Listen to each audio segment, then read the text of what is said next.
We are the third temple, part 8. Thankfully, I gotta say, we today will never, I pray this, I hope this, but we will never come nowhere close to the brutality of what happened in John's timeline, right? The bloodshed, the slaughter. You know what? They crucified so many people, meaning hung from a tree or nailed to a tree. There were so many people crucified to a tree, they ran out of trees to put more people on. That's what Josephus witnessed. Can you imagine walking around and just writing about all of this? And, he's like what do you call it? Is a war historian or a war, what do they call the news people that go to war? Whatever they're called. Anyways, the Romans thought of unimaginable evil. The brutality at which these people were killed or led to slowly bleed out was unreal. Nero did the same to the followers of Jesus. So what Rome was doing to the Jews, Nero is doing to the Christians. No one was spared. If you were not killed, then you became prisoner of war. And there was over 100,000 adult prisoners of war. There was like 97,000 kids under 17, but in the adult population, the prisoners of war was over 100,000. Now they were paraded throughout Rome by Titus in his so-called victory march. It was the 100,000 POWs who had received the mark. It was common and it was well documented practice in Rome to brand or tattoo POWs. Now, in that day, a lot of people died from the mark on their forehead because of infection. The needles that they used weren't sterilized. They didn't have those kind of understandings or practices. So many died from the mark because of infection. They just didn't survive the actual tattoo process. But all prisoners of war were marked on their hand and on their forehead so they could be easily seen. Now, in that timeline, it was known as the Mark of Rome or the Mark of Nero, of which Jesus knew about and why, as he approached Jerusalem, wept. Right? Remember Luke 19, 41 to 44. And again, in another way, these things in this generation, we read Matthew 23, 36 to 38, and you can still study the same events in Luke 21, 12 to 20. I believe you and I, Betsy, owe it to these people to stop the lies of the church. And just a moment of silence for the brutality they went through. We've got to stop this whole mark of the beast thing that's supposedly coming on our heads. It's disrespectful. It's so disrespectful to the people who actually had the mark. What they endured. It was they, not us. This is the one thing in the Bible, thankfully, will not repeat, right? I don't think it will. I always say there's nothing new under the sun. Could this come around again? I don't personally think it will because of Jesus's statement, all these things will happen in this generation. He didn't put an S at the end of that. He didn't say, it wasn't plural. So thankfully, this is the one pattern, the one event in the Bible that will not repeat because Jesus and John are only speaking to their people, their timeline, their land, their temple. That's all they're talking about. We happily live in unconditional love, age of the Messiah. So just love and follow Jesus, live your life as he told us to do in Matthew 25, live your life with the Beatitudes in mind of Matthew 5, right? I mean, we don't need this fear-mongering of the church's rise, needed to be rooted. I should say, you and I, Betsy, we just need to root ourselves in the unfolding of his great plan, right? He came, he abolished all rule, all authority and power. He's coming to reign on earth.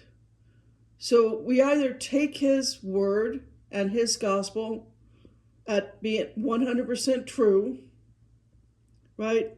There's nothing wishy-washy. There's no gray area. It's black and white. I know half the world needs to live still under the law of Moses, but that's not you and me, Betsy. That's not. We're not doing that. So back to the mark in the day. The mark is actually the name for it in Greek is called charagma. That number is 5480. It means imperial stamp on hands or foreheads as an honor to the emperor, linking them to worship the emperor forever.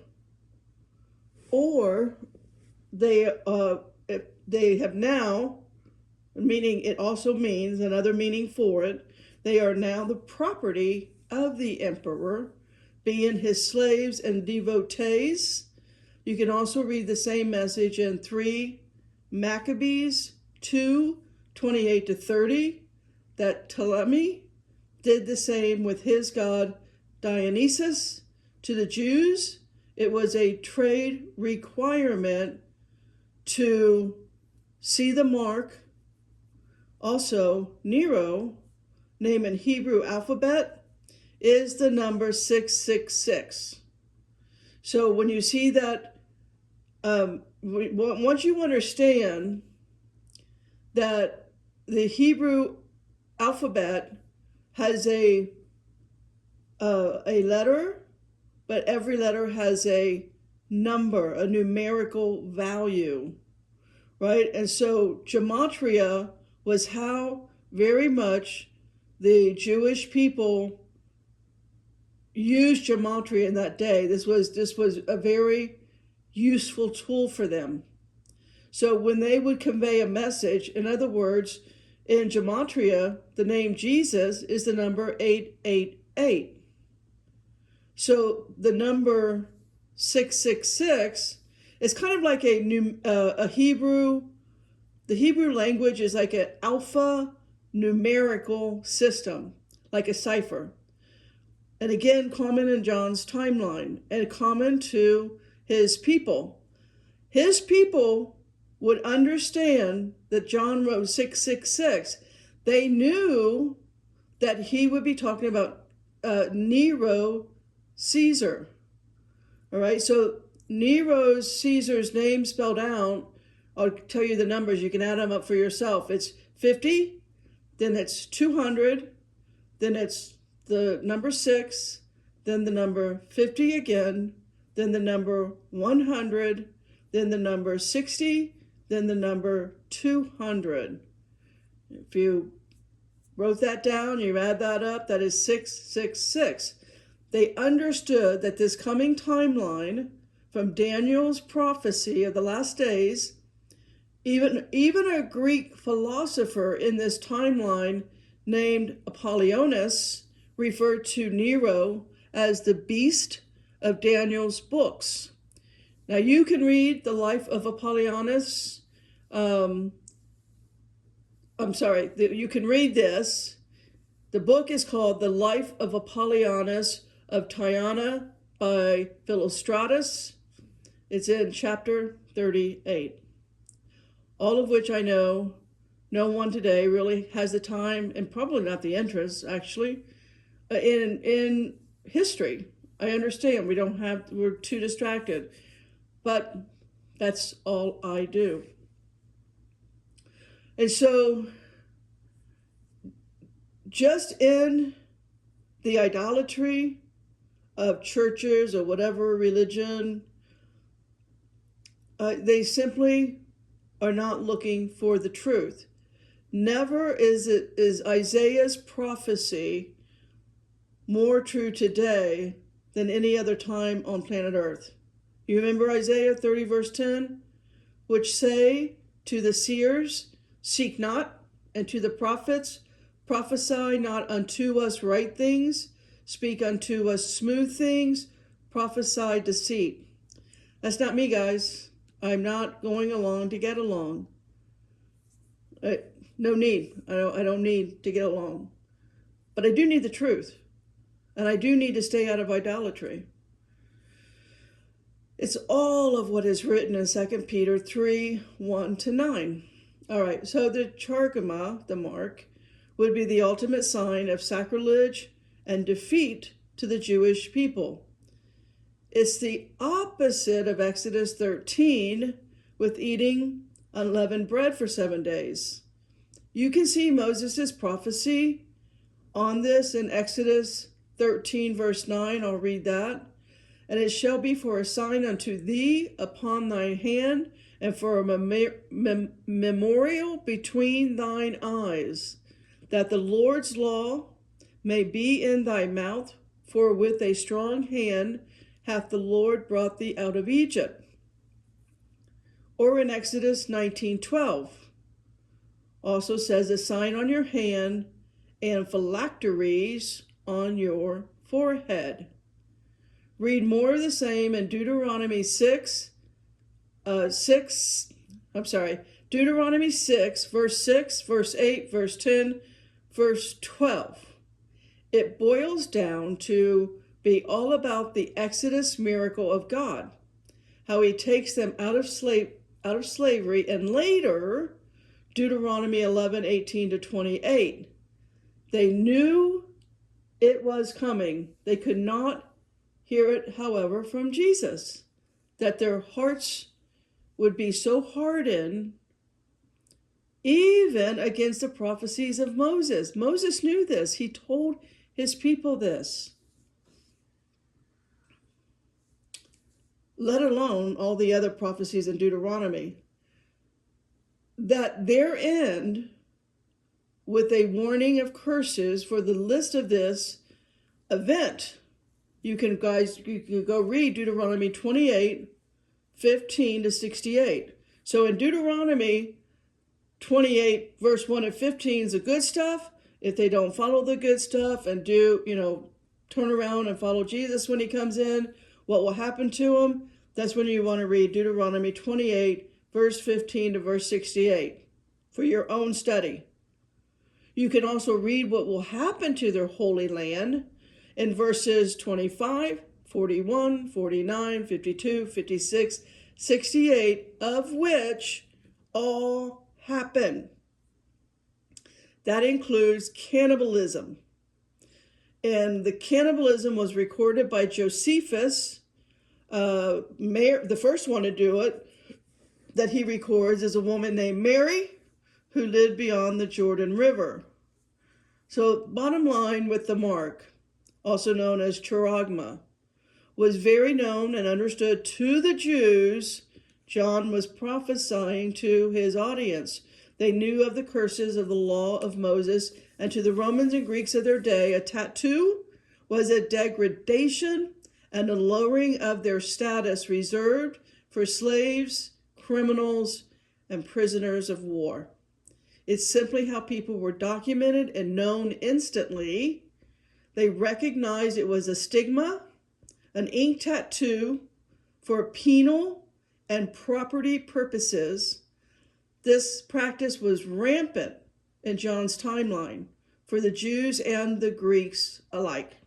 It simply was everyday life that everyone understood, and later on became the practice on all military workers, as we will read in Revelation 17, verse 5, of the scarlet woman as a whore.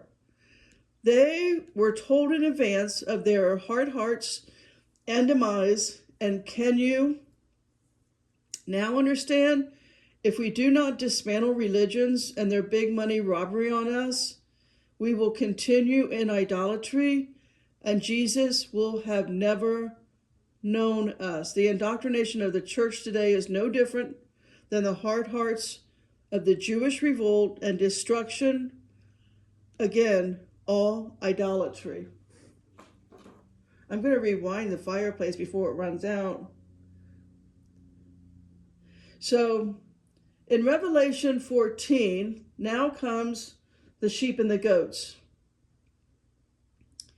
So as in, you remember Matthew 25, 32 to 33. So this is a shorter chapter, Revelation 14. But here, I'm going to start the fire all over. Okay, so, but to note here, the audience was well versed in the Tanakh, also known as the law, or the prophets and writings. So we must be as well. In Revelation 14, the vision is that we have a new Moses on a new Sinai with a new covenant given. So the imagery shifts to the exile when Assyria, then later Babylon, were given legal right to destroy the Holy Land because the people broke the Mosaic covenant. So Revelation draws on the prophets here. It's on Isaiah and Ezekiel on the adultery and harlotry, and the people are given a choice, as Jesus talks about in Matthew 25. Here, the 144,000 are known as the first fruits of a broader restoration for the people of Israel, which is God's long plan. That is to say, restoration is the end game. That's the end goal. So keep that in mind, always in mind, and also read this alongside of Ezekiel 15, which is to say why they will be taken into exile, which did happen, and the finality of 70 AD. It's a pattern that repeats. Now we can see the outcome in Ezekiel 16, of which the audience of the day understood and could not see for themselves. It's all very self-destructive, all in the name of religion. Now, Ezekiel 16, 53 to 63 is the magic key that unlocks the mystery of the fruitless branches being burned. And Jerusalem, who is the harlot, being destroyed, and again eventually restored. And Jesus is telling us in John 15, verse 2 and verse 6. Let's read that. Every branch in me that beareth not fruit, he taketh away, and every branch that beareth fruit, he purgeth, and that it may bring forth more fruit. And in verse 6, if a man abide not in me, he is cast forth as a branch and is withered, and men gather them and cast them into the fire, and they are burned. This is exactly what happened in the countdown to 70 AD in Ezekiel 15 as well as John 15. It's about the people which are called, or metaphor, symbol of branches being cut off and grafted back to being restored. So now we can better understand Revelation 14, 7 to 20. First, though, is the Lamb. The Lamb standing on Mount Zion in verse 1. That is Exodus language. That is to say, Old Testament language. For better clarification here, we need to read Hebrews. Always, for better clarification, go to Hebrews. But here, Hebrews 12, 18 to 24. All right? It's clearly explained. Here we know the saints are with Jesus, the new Moses. They are now under the new covenant, the Shema, which is a Jewish prayer, is brought into remembrance. Read Deuteronomy 6:4. Just as in Exodus 19 or Deuteronomy 6 and Deuteronomy 11. In verse 3 of Revelation 14, we have the 144,000 who had fled to Pella. They are the first fruits, the remnants of God's future restoration of the Jews under the law of Moses, ransomed out of the covenant of religious slavery to grace-filled freedom. It's already done. It's already happened. This was the works of the cross, as in the two women of Abraham, one free, one a slave. You can see the pattern. So the bullet points as you read Revelation is, instead of it saying the world, it's really talking about an age, a fixed covenant period of time. When you read in Revelation, when you see the word Babylon, it means apostate Israel. When you see things like the world or earth, it just simply means the land of Israel.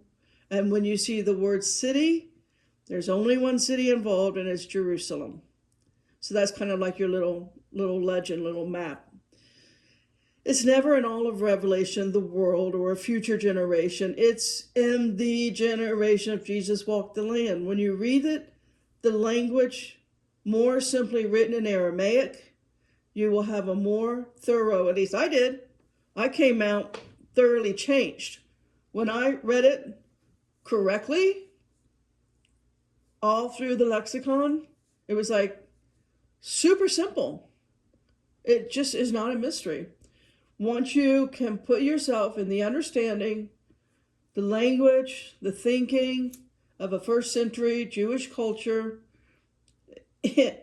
put that on top of a Roman society, because you got to read about the pagan gods and all the symbols.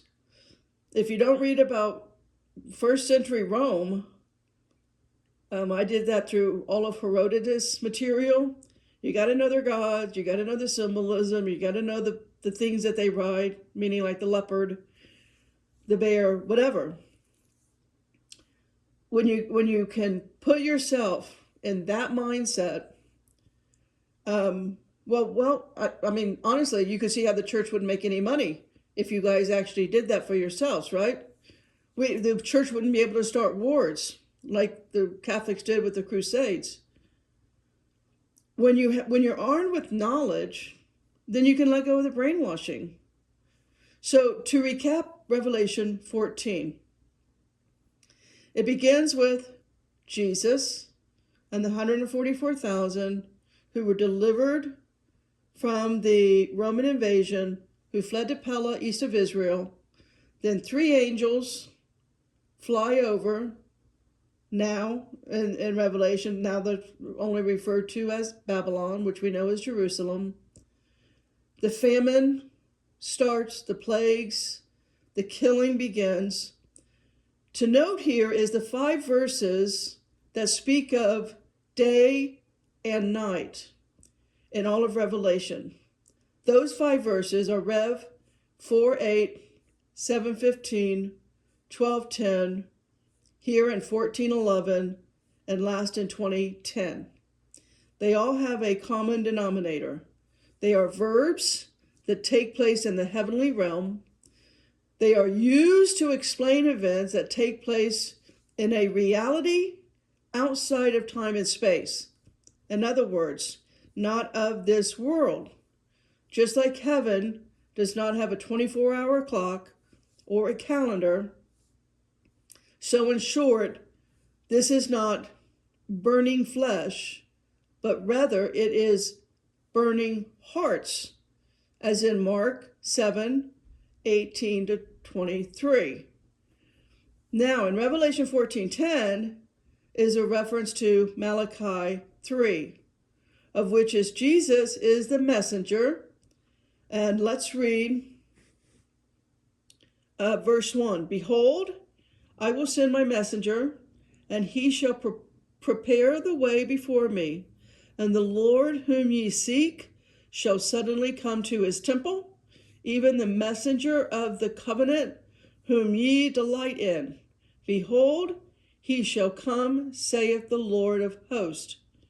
Now read all of Malachi 3, but here we see Jesus is the Jesus is the fire of a refiner.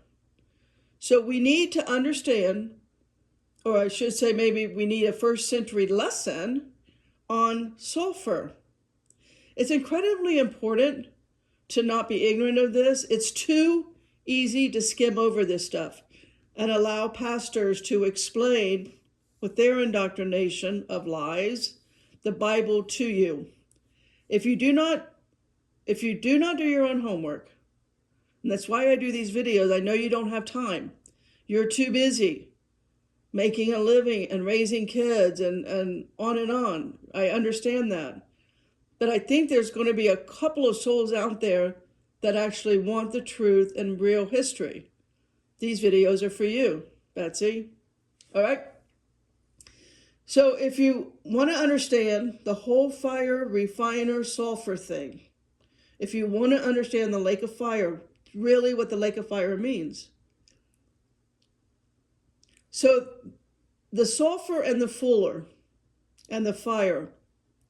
All right, you can read about this, Deuteronomy 4:24, Deuteronomy 9:3, Exodus 24:17, Matthew 3:11, Isaiah 4:4, Jeremiah 23:29, Ezekiel 1:26-28, Isaiah 6:6-7, Revelation 4:5, Revelation 15:2, Revelation 1:14-15. Back to Malachi 3. There is a purpose for the 4 kinds of sulfur in a first century Jewish Roman lifetime. Life, first century. Sulfur was used for medicinal purposes, first and foremost. Second is glabaceous, as in the workshops of the fuller. It was a full-time job, by the way. Third is the fumigating of wool to make it white and soft. The 4th kind is for making matches. So while there are many medicinal uses, it was also used in religious ceremonies and purifying houses, and it was also found in hot minerals for health. So then what is a fuller? A fuller, this was an interesting read as I went to study on this, but a fuller is the process of washing and treating and finishing wool clothes. It was, a full-time job. Basically, it's all you did. In biblical terms, sulfur was part of the finishing process to restore, underline, capitalize the word restore. This is restoration. God's long-term plan is to restore all of us. We will all be refined. We will all go through the fire. Okay.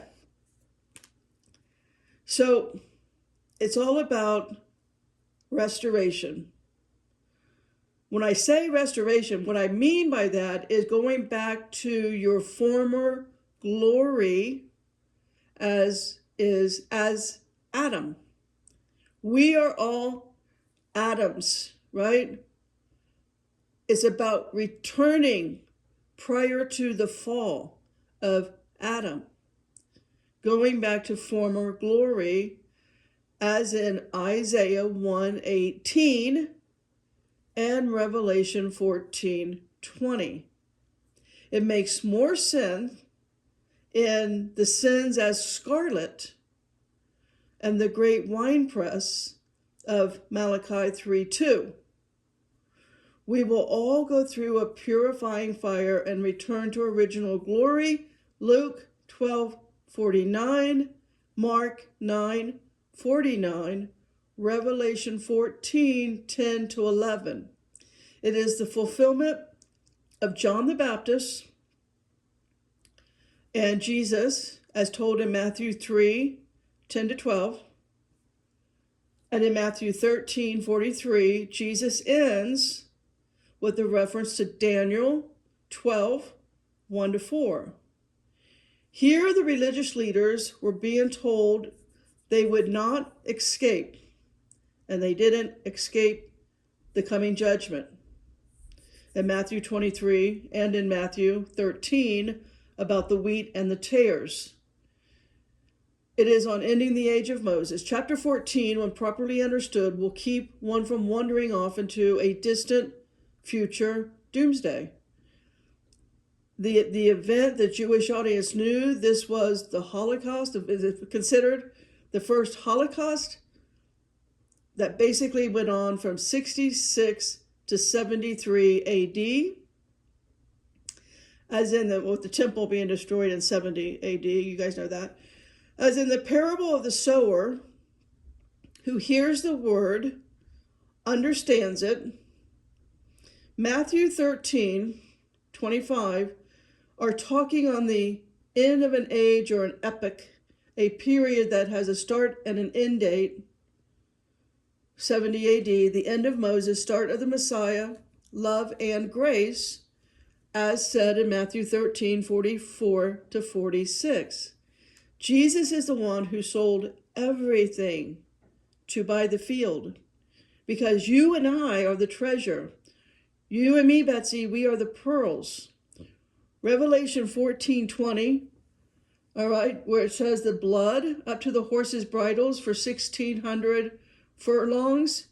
In 2nd century, the Jewish rebels revolted in Rome, known as Bar Kokhba Revolt. It happened in 132 to 136 AD. The historians tell us the Romans killed the Jews until their horses literally waded in blood up to their nostrils, and that blood rolled along the stones and flowed into the sea 4 miles away. The blood streamed as far as Cyprus, and I just have to put this out there. I never believed that Jesus was going to ride in on a white horse with a sword and start killing everybody. Is that the Jesus you follow? I just never believed that. Revelation 15. Oh, I better pause this and have to go now to part 9, is it? With Revelation 15. Potter out.